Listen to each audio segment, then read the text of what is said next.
Shalom saudaraku, berjumpa kembali bersama dengan saya Pendeta Jakob Setio, masih dalam program Sapa Jemaat di Rumah.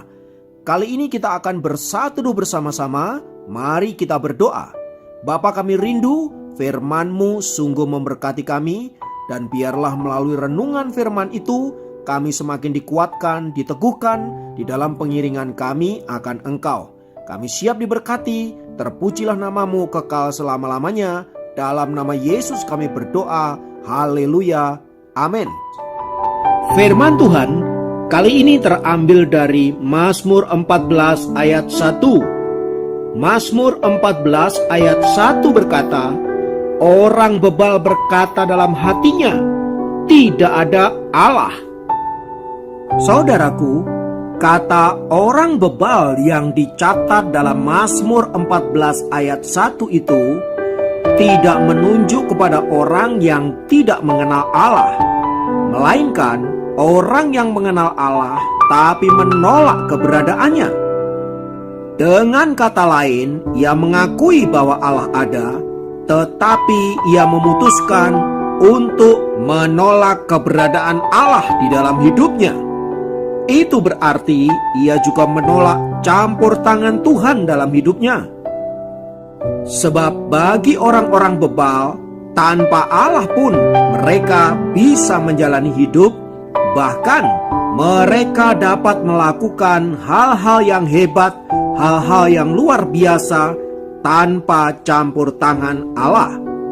Suatu kali ada seorang pendeta yang bernama Dr. Witherspoon, mantan rektor Princeton College, suatu kali berada di atas sebuah kapal.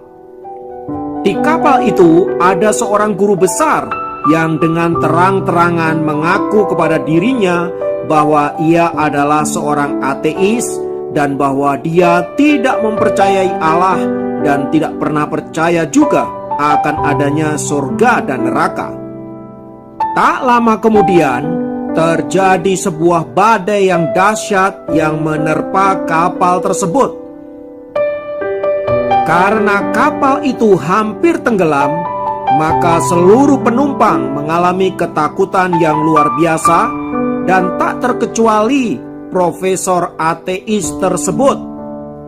Dalam ketakutannya, ia mendatangi Witherspoon dan berkata, Tuan Witherspoon, kita semua pasti akan tenggelam dan akan mati.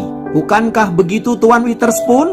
Mendengar pernyataan orang ateis itu, Dr. Witherspoon menoleh kepadanya dengan pandangan yang dingin dan menjawabnya dengan logat Skotlandia. Ia berkata, tidak, Tuan.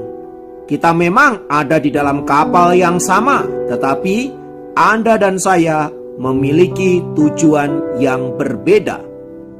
Kalaupun kapal ini tenggelam dan kita mati, maka aku akan memiliki kehidupan kekal abadi.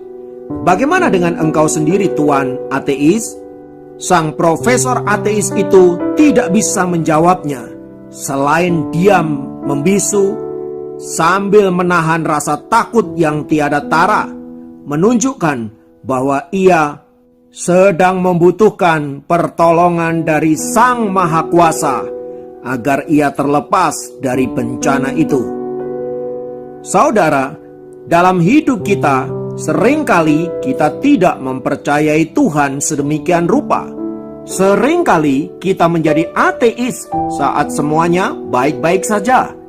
Namun pada saat semuanya tidak terkendali, hancur dan berantakan, kita baru mencari Dia dan mengakui Dia sebagai Tuhan kita. Tidakkah ini perbuatan yang kurang ajar, memanfaatkan Tuhan hanya untuk kepentingan diri kita sendiri? Dalam banyak hal yang kita jalani, kita seringkali membuat keputusan menurut kehendak dan pemikiran kita sendiri. Alkitab menyebut tindakan yang demikian sebagai tindakan orang yang bebal, yaitu orang yang tidak mau mengakui Allah di dalam hidupnya dan hanya memanfaatkan Dia untuk kepentingan hidup kita. belajar dari firman Tuhan di atas, saudaraku, mari kita menjadi orang-orang yang bijaksana dan bukan orang bebal. Orang yang bijak adalah orang yang senantiasa mengandalkan Tuhan dalam setiap langkah kehidupan kita. Mengapa? Karena memang pada dasarnya kita tidak mampu melakukan apapun tanpa kasih dan penyertaan Allah. Oleh sebab itu, kita perlu mengakui Dia dalam segala langkah kehidupan kita. Sekecil apapun yang kita hendak kerjakan, mari libatkan Allah dalam hidup kita. Kiranya kita semua ada di dalam berkat dan penyertaan Allah dalam hidup kita.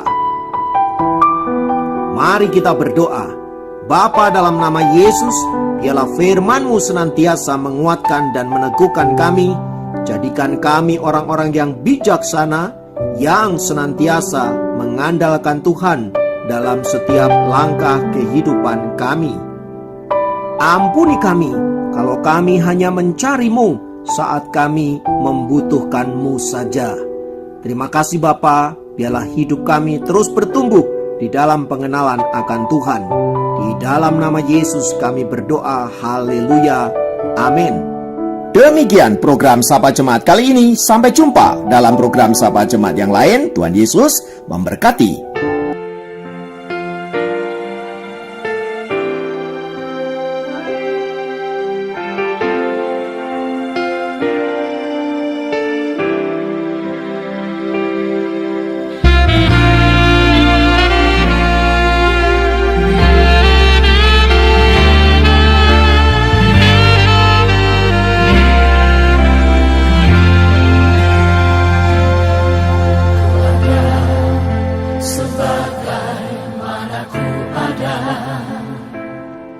Berdiri menghadap tatamu Bapa,